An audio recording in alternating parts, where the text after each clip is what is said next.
14, Zephaniah, Josiah, Jeremiah, friendship, reformation, disappointment and tragedy. So it's pretty big, but I'm going to do my best to get you to bed early tonight. So here we are, right at the end of the history of Judah. We've become familiar, of course, with these charts now, but you see the collection of prophets that sit above this period of time. So we have Zephaniah and Habakkuk and Nahum and Joel and Jeremiah and Daniel and Obadiah and Ezekiel. So there's a concentration of prophets in this area of the history of Judah. And there are good reasons for that, of course, because this nation is about to go into captivity because of the apostasy of Manasseh. So what was the ecclesia like when Ammon was killed by his own courtiers, and the people of the land then killed those courtiers? Now we think maybe that Ammon was killed by his own courtiers because he went back to the apostasy of his father, and people said, no, we're not going to have that. But then you see the people of the land who were corrupted by that apostasy took vengeance on those courtiers. However, Yahweh was at work here. There was a prophecy to be fulfilled, wasn't there? It was the prophecy of the man of God from Judah, who had mentioned Josiah's name several centuries before. It's an amazing thing, isn't it, the way the hand of God works. So what was it like to be in the ecclesia of those days? Judah was steeped in Babylonian idolatry and worldly practice. They were insensitive. After nearly 60 years of apostasy, they were under irrevocable sentence of divine judgment, and only a small remnant surrounding Josiah remained faithful. The attitude, of course, to reform was lukewarm and hypocritical. You know the passage in Jeremiah 3 verse 10, don't you? That Judah has turned unto me feignedly, says Yahweh through Jeremiah. So, they were prepared to wear the mask of, doing the right thing, but underneath it was just a facade. Underneath they were deep down corrupt. And that was the sad thing that Josiah had to confront. All his efforts were to come to nothing for most of those people because of that fact. So here he is, Josiah the youthful reformer. As you obviously are aware by now, his name means Yahweh, his foundation. And how true that was. He was to reign for 31 years from the age of 8. He was to die at age 39 by a divine blessing. And it was a divine blessing that brought him to the end of his life before he reached 40. So most of us, of course, are looking to that day. Those of you young fellows looking to the day when you turn 40. There's a few of us who have sort of gone past that. But 40, when I got to 40, I sort of thought, well, this is crunch time. This is crunch time, really. But Josiah didn't even get to 40. He was taken out of the way by divine grace, not to see the terrible punishments that would fall upon his people that he'd tried so hard to save for so long. His father Ammon, of course, was removed out of the way, but I think his mother is worth a comment. His mother is Jedidah. Her name means the beloved, and I don't think there's any doubt that she has to have played a huge role in the development of Josiah. For him to turn out like he was, there had to be an influence, a strong influence from his mother. But of course there were other factors at work in the life of Josiah, and that was the friendship that he shared with Jeremiah.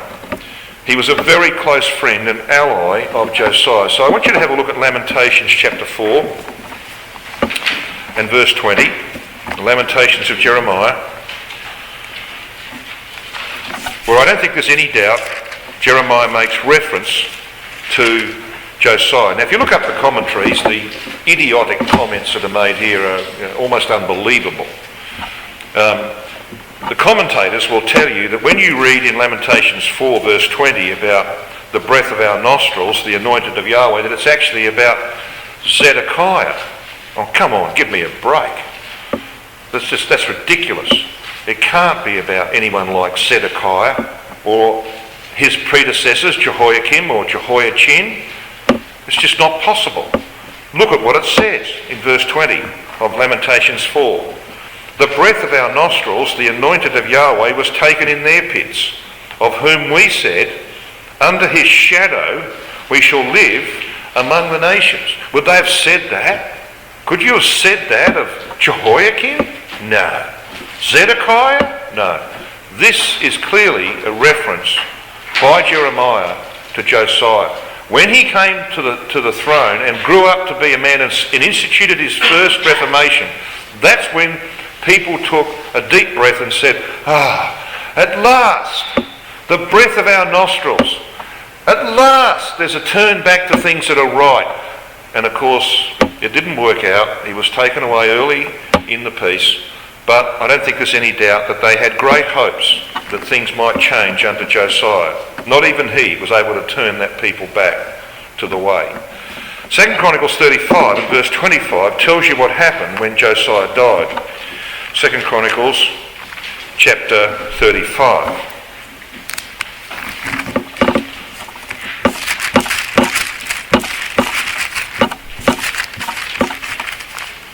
And we read there, in verse 25,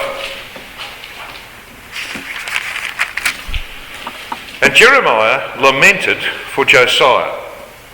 The word lamented there in the Hebrew means to lament, but it has the idea of striking a musical note. And Rotherham actually translates it, and Jeremiah chanted a dirge over Josiah. So the Lamentations weren't written about the death of Josiah, but I think he's mentioned there, but there was a separate lamentation by Jeremiah. He actually wrote a dirge, or a dirge is what you do at a funeral.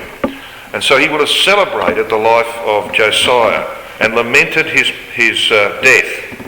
And it says here in verse 25, and all the singing men and singing women spake of Josiah in their lamentations to this day.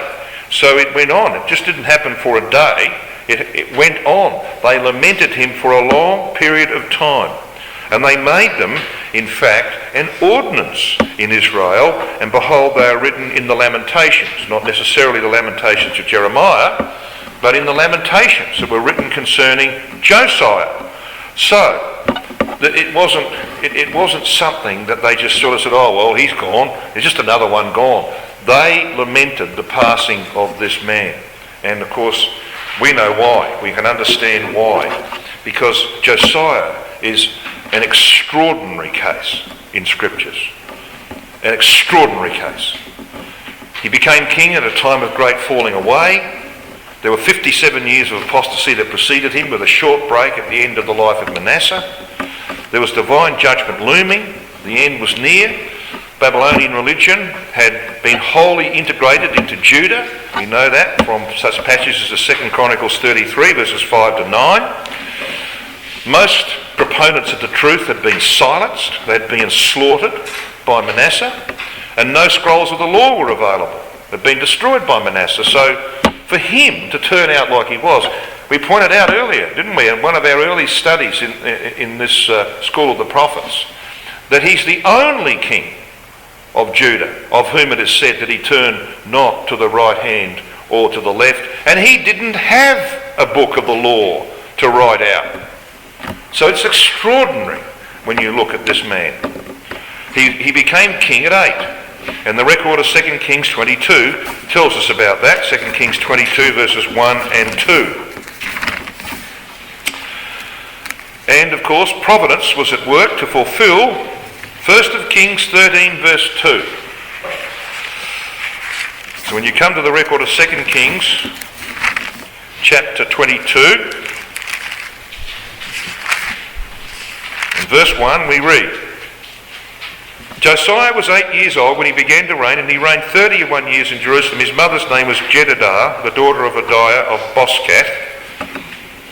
And he did that which was right in the sight of Yahweh, and walked in all the way of David his father, and turned not aside to the right hand or to the left. And there's that direct reference to Deuteronomy 17 and verse 20. So here is the arrival of the one who was foretold by the man of God from Judah 340 years before. What can you remember about 340 years ago? Zero. Yeah. Yeah. Nothing. Well, Here is one who was foretold 3.5 centuries before, who now turns up on the scene. What a marvellous thing is the foreknowledge of our God, that he could look down the track and see the arrival of this man who would be, as I said, I used the word extraordinary. I mean, he's one out of the box, isn't he? In an environment like that, to turn out like he did, without a Bible? How did that happen? Well, we're going to explore how that happened, because he had a support team. His name, Yah, his foundation. He had a support team. The palace courtiers were removed, and faithful men preserved by God to guide this boy king. He wanted to make sure that the prophecy was going to be fulfilled. The wheels were not going to fall off. But who could rule effectively at 8? Well, of course you couldn't. So there's his mother. We've pointed out her importance. Beloved of Yah is the meaning of her name. The daughter of Adiah. And Adiah means whom Yah hath adorned.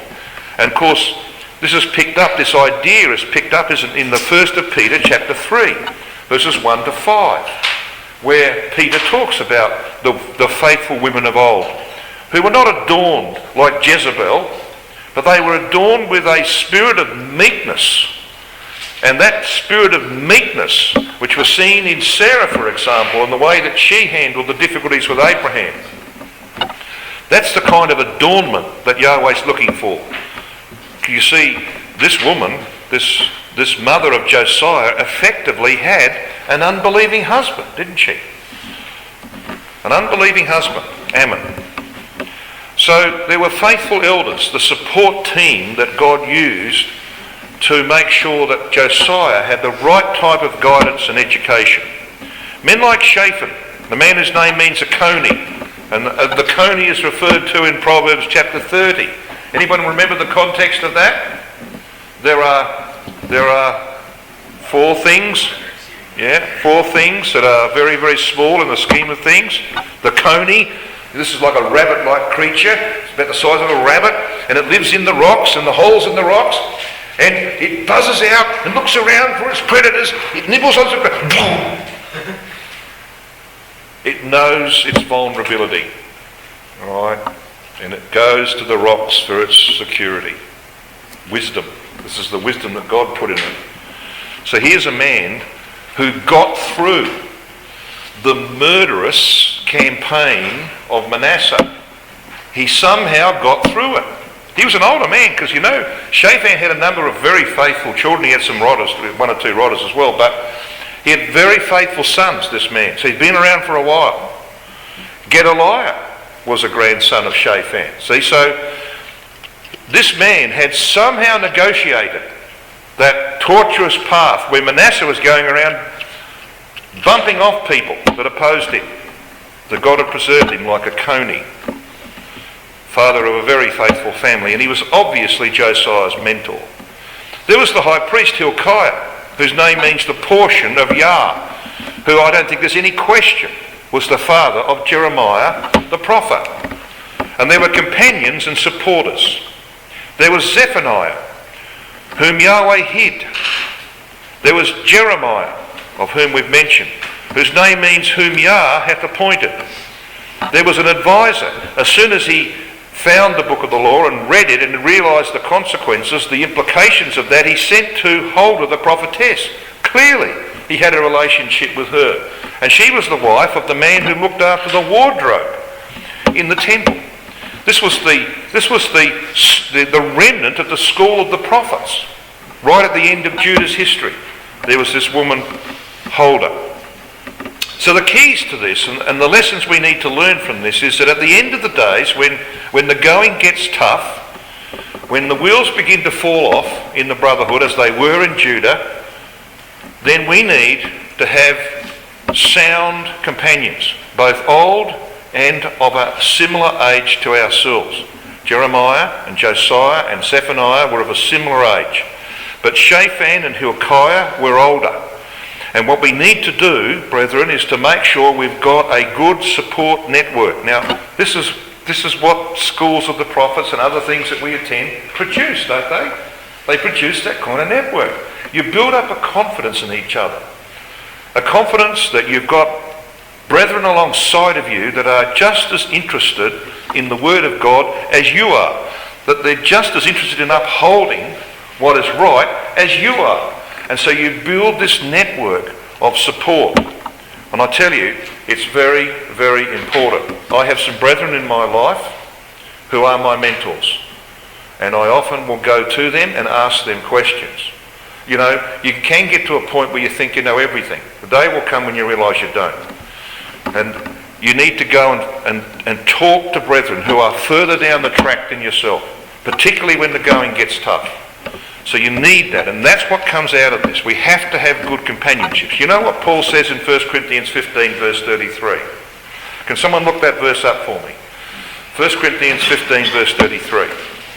He talks about this principle of companionship. Someone got it? Ralph, please. Be not deceived, evil communications corrupt good manners. What does that mean? Evil company corrupts good habits. Yeah, so you've got another translation there. Read it out for us, thanks, Chris. Do not be deceived. Evil company corrupts good habits. Yeah. Another translation says, bad companionships corrupt good morals. All right, and that's what that means. You've got the wrong kind of companions, and you're going to go their way. You're going to be corrupted by them. So good companionships is very important. He who walks with wise men will be wise. Exactly. Okay, so that's the principle that comes out of what we're considering here with Josiah. You need to develop those friendships in the truth, because the day will come when you'll have to lean heavily upon them. So what we see in Josiah is a man, as we read in the Lamentations of Jeremiah, who bore the yoke in his youth. And if we come to the record of 2 Chronicles 34, we'll have a look and see what he does. Now you don't find this record in Kings. You've got to come to 2 Chronicles 34.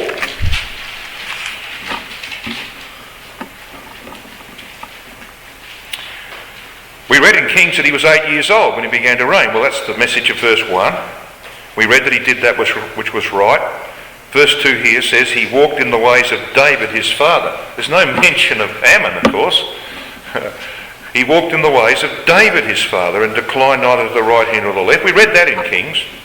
But we read this in Chronicles in verse 3. For in the 8th year of his reign, so he's 16 years of age, in the 8th year of his reign as a 16-year-old, while he was yet young, 16-year-olds sometimes think that they're mature, but God says they're young. All right. While he's yet young, he began to seek after the God of David his father. And in the 12th year, when he's 20 years of age, he began to purge Judah and Jerusalem from the high places and the groves and the carved images and the molten images. Now he doesn't find the book of the law until he's 26 years of age. So what's motivating Josiah to do this? Well, I'm going to try and demonstrate what we believe was motivating this young man. As a 16-year-old, the influences that have been brought to bear upon him by Shaphan and Hilkiah and his friends Jeremiah and others, this is what begins to direct him to seek after the God of David his father and to leave behind the rubbish of his father Ammon and of his grandfather Manasseh when he was an apostate. And at age 20 he says, well, we're going to do something about this. So he starts a purge. Now it's a pretty limited purge, this one. It just involves Jerusalem and its surrounds. It's a limited purge, not like the one that happens in his 18th year when he's 26. But it is a purge. And it requires personal dedication and involvement. And it's marked by a degree of thoroughness that is going to be fully shown in the second purge later on. He's influenced clearly by other spiritual young men, and one of those is Zephaniah. Zephaniah belonged to the royal family.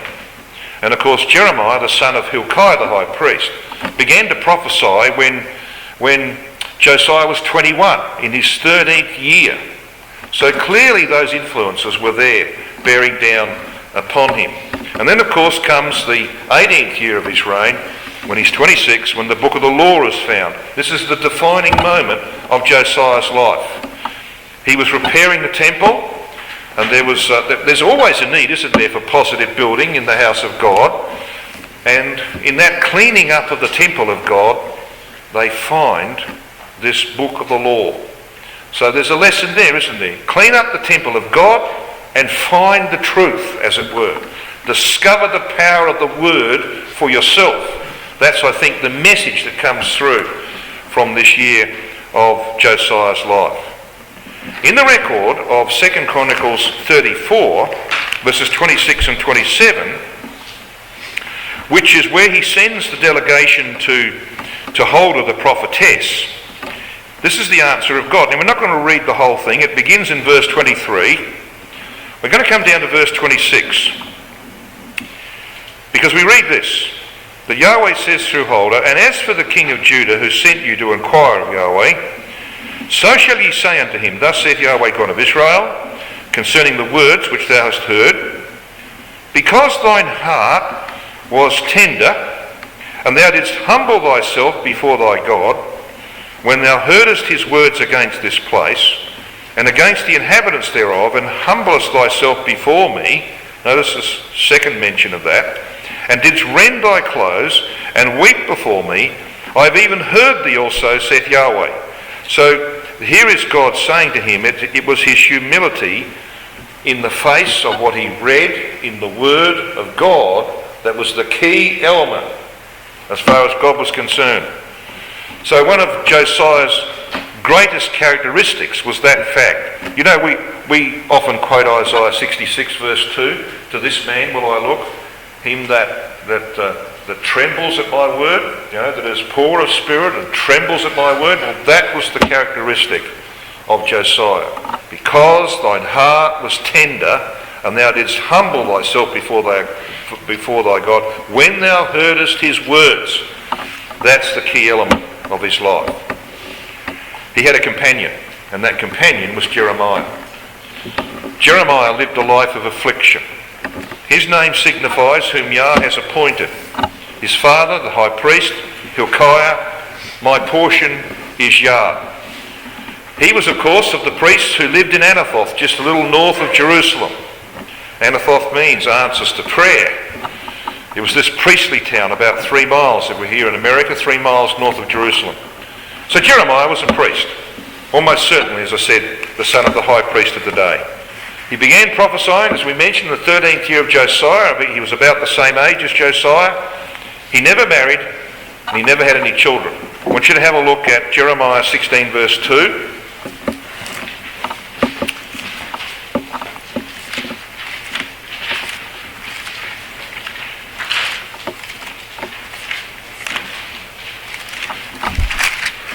And when you're young and you're not married, that's one of the prospects that's before you. There are 2 great decisions you make in life. The first and most important is your baptism.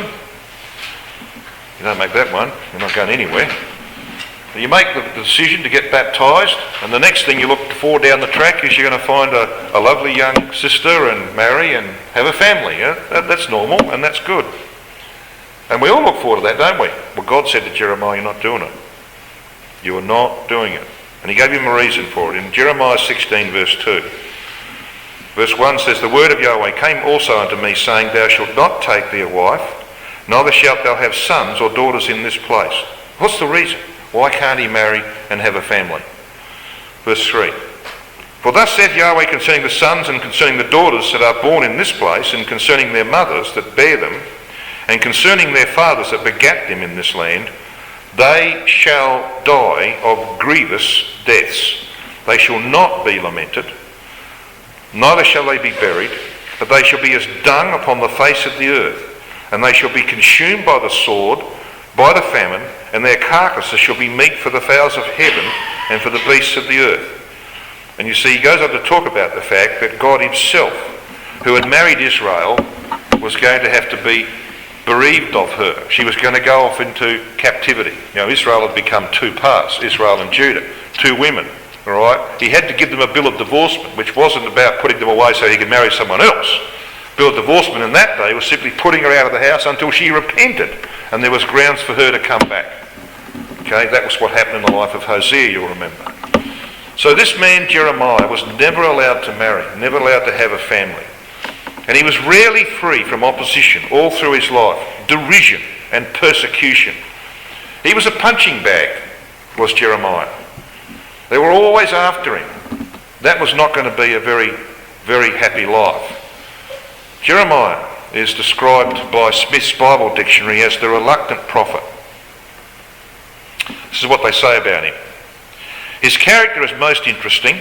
We find him sensitive to a most painful degree, timid, shy, hopeless, desponding, constantly complaining and dissatisfied with the course of events, but never flinching from duty. Timid in resolve, he was unflinching in execution. As fearless when he had to face the whole world as he was dispirited and prone to murmuring when alone with God. Judged by his own estimate of himself, he was feeble and his mission a failure.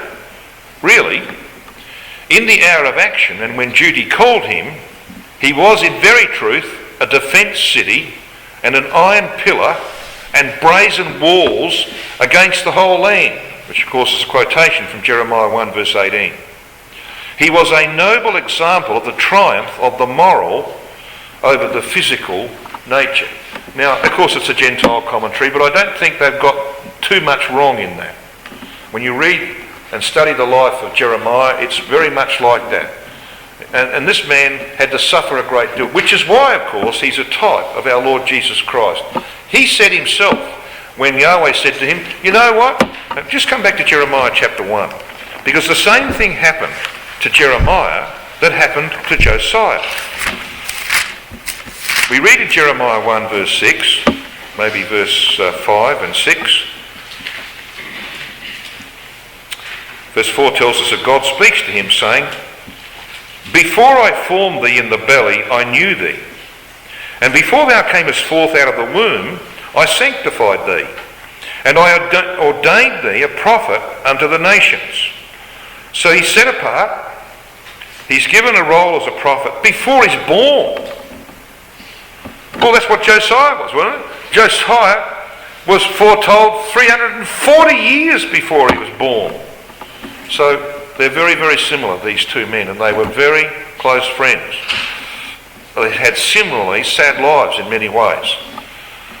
The commentators have said, no prophet of God was at once more sure of his words, but at the same time so unsure of himself. And that was the prophet Jeremiah. But he had a job to do, and it wasn't a pleasant job. It was the job of Hosea 6 verse 5. Therefore have I hewed them by the prophets. Ever tried to hew something? You know, it's like hacking up a carcass or something. Yeah, it's not a pleasant job. I have hewed them by the prophets. I have slain them by the words of my mouth. And thy judgments are as the light that goeth forth. So that was the job of prophets like Jeremiah. It wasn't a pleasant task at all. So he says in verse 6 of chapter 1, Ah, Adonai, Yahweh, behold, I cannot speak. I'm a child. But he's to be set over the nations. Now look at Jeremiah 1 verse 9. Then Yahweh put forth his hand and touched my mouth. And he said, Behold, I have put my words in thy mouth. So he was to be the spokesman, and he was to be set over the nations in the sense that the prophecies that he would deliver, and we read of in verse 10, See, I have this day set thee over the nations and over the kingdoms, to root out and to pull down and to destroy and to throw down, to build and to plant. Those prophecies would determine the destiny of nations. So he's appointed an overseer, so to speak, over the nations. And those prophecies would determine their ultimate destinies. Josiah's reformation, of course, was hewed. We made mention earlier of Jeremiah 3 verse 10. This is what God said through Jeremiah. He hewed them by the prophets. And yet for all this, her treacherous sister Judah hath not turned unto me with her whole heart, but feignedly. And the word in the Hebrew, as you can see, sheker, means deception. What deceives or disappoints or betrays one. And God was very disappointed by the hypocritical approach to those who were under Josiah's reformation. Now Josiah had two reformations. In his 12th year, aged 20, and after finding the book of the law in his 18th year, aged 26. And they were both a failure because the hearts of the people remained firmly locked into Manasseh's idolatry, that Nimrodian apostasy that we considered in our previous session. So what was God going to do about that? And what was it that stirred Josiah up to get rid of the remnants of that apostasy? Well, Jeremiah was one of the influences, undoubtedly. But there was another one, another friend of his who was a member of the royal household, Zephaniah, the prophet. I just want to spend a little time, and we did this a couple of years ago, or a portion of it, when we considered Nimrod. I want to do it again, just briefly. Have a look at the book of Zephaniah. Come to that book.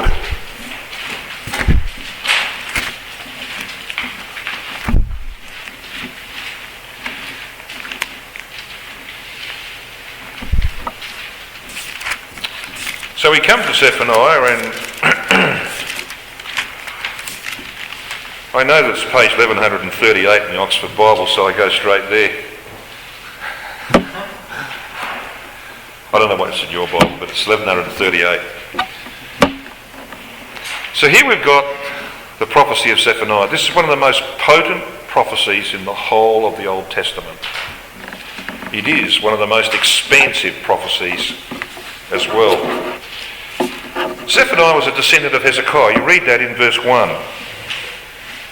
The word of Yahweh which came unto Zephaniah, the son of Cushai, the son of Gedaliah, the son of Amariah, the son of Hizkiah. The Hizkiah here, of course, is Hezekiah. So he's a member of the royal family. He has access to the king. He prophesied between 630 and 621 BC during the early years of Josiah's reign. And this is what we believe compelled Josiah to introduce his first reformation.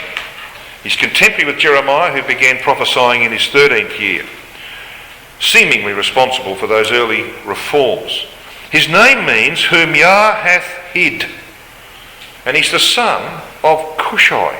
Now what Christadelphian with half a brain would name his son after the Pope?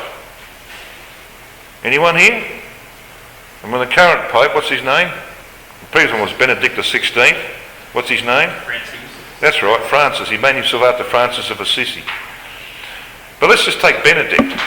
Anybody here, when Benedict the 16th was the Pope, had a child, would name their son Benedict? Of course you wouldn't. No Christadelphian in their right mind would name their son after the Pope. Because Cushai, has been named after the Pope. Cush was the father of Nimrod. He's the architect of the Catholic Catechism. And so we've got, what does that tell you? Well, it tells us that in the period of Manasseh's rule and then Ammon's rule, when Babylonian apostasy was the order of the day, of course you would name your children after the Babylonian gods, wouldn't you? Yeah, and this guy did. So this shows you how deep the apostasy was. But interestingly enough, of course, Cush, the name, is mentioned 3 times in the prophecy of Zephaniah. Gedaliah, whom Yah has made great, Amariah, whom Yah has promised, Hezekiah, strengthened of Yah. So the underlying theme of the prophecy of Zephaniah is the salvation of a remnant whom God hid, the meaning of the name Zephaniah, among the Cushites, the apostate ecclesia, and made great through the one he promised to Abraham and strengthened for himself. We've just taken that from the names in verse 1. So let's just briefly analyse the prophecy of Zephaniah. Chapter 1 verse 1 to chapter 2 verse 3 we have the hastening judgments upon Judah. Chapter 2 verse 4 to 15, the judgment on the nations. Chapter 3 verses 1 to 7 we have the sins of Judah and Jerusalem. And chapter 3 verses 8 to 20 we have a remnant restored and redeemed. And the purpose of this prophecy, as we said, was to encourage a faithful remnant in the face of rapidly approaching divine judgment. And the roots of this prophecy are found back, like most things in the Word, in Genesis 1 to 35. Nimrod is in this book. His name is not mentioned, but he is omnipresent. The word Cush occurs 3 times, which of course refers to the presence of Babylon. The original Cush was the area of Babylon, wasn't it, in Genesis 2 verse 13. And we have references like this in this prophecy of Zephaniah. There are the towers and the cities of chapter 3 verse 6, the high towers of chapter 1 verse 16. The nations, the word nations, goyim, used 7 times. I will rise up to the prey, chapter 3 verse 8, a clear allusion to Nimrod the mighty hunter. The word safar, language, Zephaniah 3 verse 9, drawn straight from Genesis 11 verse 1, I will return to the peoples a pure safar, a pure lip. And there's reference to Nineveh and Assyria, chapter 2 verse 13, the military phase of the kingdom of men. And there are these direct contrasts made between Nimrod, the god of Manasseh, for 50 odd years, and Yahweh, to whom he turned at the end of his life. So you've got these references to Nimrod versus Yahweh. Genesis 10 verse 8, of course, he's called a mighty hunter, a Gibbor. That word is used in Zephaniah 3:17. He was the first God king, Genesis 10:10, and so the references in Zephaniah 3:15 to Yahweh as king. A hunter, the name, the word Shem, the language, all of these things point to the fact that Zephaniah is built around Nimrod. So Zephaniah is actually a giant stepping stone in the Word of God between Genesis and Revelation. So the message of Genesis about the rise of Nimrod and the rebellion and the confusion of the tongues finds its way into other prophecies, to Isaiah, to Jeremiah, to Daniel. But it's Zephaniah that is the major stepping stone between Genesis and the Apocalypse. And so if we had time, we could go through that in great detail and demonstrate that. But let's just have a look at what Zephaniah says about the sins of Judah and Jerusalem in Zephaniah 3. Zephaniah 3 verse 2 we read about this polluted, oppressing city of verse 1. She obeyed not the voice, she received not correction, she trusted not in Yahweh, she drew not near to her God. Now there are 4 elements there, aren't they? 4 elements to salvation that were lacking in Jerusalem and its inhabitants. There was the hearkening to the word, which provides motivation. There was the acceptance of correction, which requires humility. There was trusting in Yahweh, which sees dependence. And there was drawing near to God, which reveals a relationship. And those 4 things were lacking. And the culprits are spelled out in verses 3 and 4. And there are 4 leadership culprits here. The princes, the judges, the prophets, and the priests. Verse 3, her princes within her are roaring lions. Her judges are evening wolves. They gnaw not the bones till the morrow, because they eat it all at once. Her prophets are light and treacherous persons. And the word persons is Enosh, weak mortal men. Her priests have polluted the sanctuary. They have done violence to the law. So these 4 classes of leaders have corrupted the nation. And in verse 5 there are 4 responses of the divine character. The just Yahweh is in the midst thereof. He will not do iniquity. Every morning doth he bring his judgment to light. He faileth not, but the unjust knoweth no shame. 4 responses from God. And in verse 6 there are 4 remedies. And those remedies, of course, are designed to eradicate Nimrod from the nation. I have cut off the nations. Their towers, the Tower of Babel, their towers are desolate. I made their streets waste, that none passeth by. Their cities are destroyed, so that there is no man, that there is none inhabitant. So God is going to provide a remedy. He's going to remove this nation off to Babylon, from whence they got their Babylonian apostasy, that they might be cleansed of idolatry. Now, I'm not going to say too much about the book of Zephaniah, but I do want to point to some really important passages, and this is one of them, in Zephaniah 3 verses 8 to 10. Now, this is the language that is built around Nimrod. Verse 8, Therefore wait ye upon me, saith Yahweh, until the day that I rise up to the prey. Isn't that interesting? That I rise up to the prey. That's exactly what Nimrod did. He rose up to the prey. For my determination is to gather the nations. Now the result of Nimrod's rebellion was to scatter the nations. He's going to gather the nations that I may assemble the kingdoms, to pour upon them mine indignation, even all my fierce anger, for all the earth shall be devoured with the fire of my jealousy. So verse 8 is about the nations being assembled for Armageddon and the subsequent judgments that follow. Verse 9 of Zephaniah 3 is about the nations being given a pure religion. That's what he means when he says, well, then will I turn to the peoples a pure safar, a pure lip. Because in Genesis chapter 11, the whole world had one lip or one understanding, the divine lip Hebrew. And that, of course, is the best language to offer praise. It's the best language for religion, they say. They all had the one lip. It was confused by Nimrod's rebellion. They're going to have that pure lip, that pure religion returned to them. And in verse 10, scattered Israel will be recovered from their dispersion. From beyond the rivers of Cush, that word Ethiopia is Cush in the Hebrew. From beyond the rivers of Cush, my suppliants, even the daughters of my dispersed, shall bring mine offering. But this is the verse I want to quote on, want to focus on, verse 8. This is Young's literal translation, slightly modified. Therefore wait for me, an affirmation of Yahweh, for the day of my rising for prey. For my judgment is to gather nations, to assemble kingdoms, to pour out on them mine indignation, all the heat of mine anger.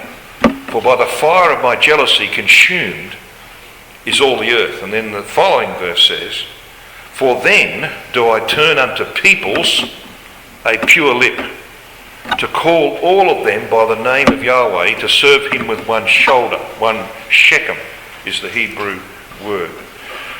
So why is this little passage so important, do you think? Well, it's important because verse 8 is one of the most astonishing verses in the Old Testament. This verse, which is one sentence in the Hebrew, contains every letter of the Hebrew alphabet, and there are 22 of them, including what are called the 5 final letters. So there are 22 fundamental, basic letters of the Hebrew alphabet. But there are also these final letters, which is one of the 22, but they've got a little squiggle on the bottom. So they're finals. So there's a total of 27. These 27 letters of the alphabet are used at least once in the verse. Give me a sentence using every letter of the English alphabet. Quick brown jump off over the lazy dog. How much rubbish is that? Right? What does that mean? Yeah, it's true. We can do it, can't we? We learn that at school. But that's rubbish. I mean, what does it mean? This is the divine language. Every letter of the alphabet, including the final letters, in one sentence. And it's very, very important to us. 27, of course, is 3 times 9. 3 times 9, if you turn the 9 upside down, what do you get? 666, of course. 27 equals 10 plus 17. Now, 10, of course, stands for all. 17 to a Hebrew meant absolute completeness. You don't believe me? Just add 1 to 17 together and you get 153. Okay? Talking to Robbie about that. It's a very, very important number. 17 is the 7th prime number in the divine scheme. Prime number is a number you can't divide except by itself. Alright? It's the 7th prime number. You know what the 6th is? 13. Rebellion, the number of Nimrod. So here we've got God saying he's going to bring Nimrod's rebellion ultimately to an end. So this is all about total fullness and finality.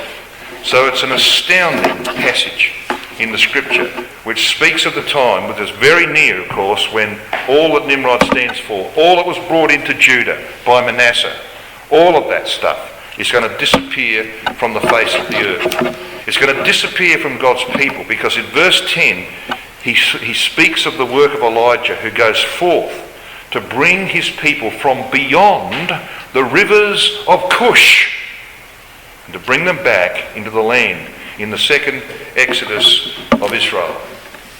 I want to finish on one simple note about Josiah. In 2 Chronicles 34:28, God said to him through hold of the prophetess, "Behold, I will gather thee to thy fathers, and thou shalt be gathered to thy grave in peace. Neither shall thine eyes see all the evil that I will bring upon this place and upon the inhabitants of the same." Now, if God said that to you when you were 26 years of age, and he said, "Right, I'm going to kill you," you probably think that's pretty tough. It is the very best thing that could have happened to Josiah. It's like when John the Baptist was in prison. The very best thing that could happen to John the Baptist is that without him knowing, he heard all the commotion upstairs. I've been to the place where he was put to death by Herod. It's only got two levels. You've got the upper palace level and you've got the lower dungeon level. The first thing that John the Baptist hears is footsteps on the stone steps coming down to the dungeon. The next thing, the key goes in the door swings open, the soldier walks in and says, "Bend over," bang, gone. Best thing could have happened to him. And the same thing happens to Josiah. And that's what Isaiah 57 verses 1 and 2 tells us. Isaiah 57 1 and 2 says, "The righteous perisheth, and no man layeth it to heart. And merciful men, like Josiah, are taken away, none considering that the righteous is taken away from the evil to come. He shall enter into peace. They shall rest in their beds, each one walking in his uprightness." And we know, of course, that God is not the God of the dead, is he? He's the God of the living. And the next waking moment for Josiah will be when the angel wakes him up from death and he finds himself in the presence of the one, the only one who can resolve the problems of his people and of the world. It's going to be a great and wonderful day for Josiah. And he's going to be in the kingdom because he was an extraordinary man. So what's our challenge in that, brethren? None of us are really extraordinary, are we? None of us. But we can do a little better. I'm sure we can do a little better. And that's the lesson we should take from this man's life. We can't be extraordinary in these days of failure and decline. Let's just do a little better in the days that are left to us from now on. Let's take that message to bed tonight. Let's think about this man Josiah, because one day very soon we are going to see him.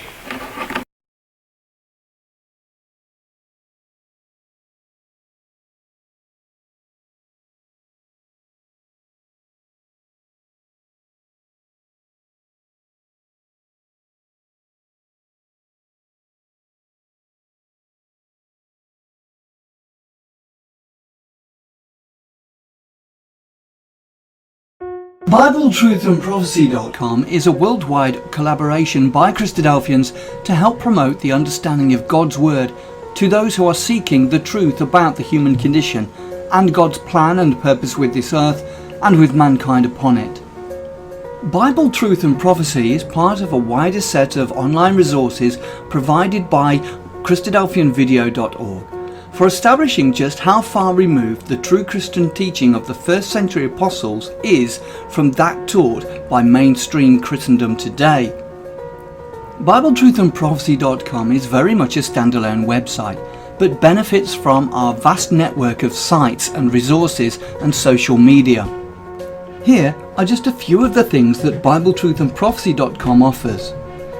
We have a good number of written articles supplied to us from brothers from all over the globe. These deal with first principle issues, creation versus evolution, the inspiration of the Bible, and so much more. We have a whole section of video study series. These are studies that have been posted onto our YouTube channel but because of the difficulty of the search feature within YouTube, we have chosen to host on Bible Truth and Prophecy. So now every video you search for within the site, you can be guaranteed that it will be of a Christadelphian nature. We also have a preaching video section, where any ecclesia is invited to download and use or embed these videos within their own ecclesial websites.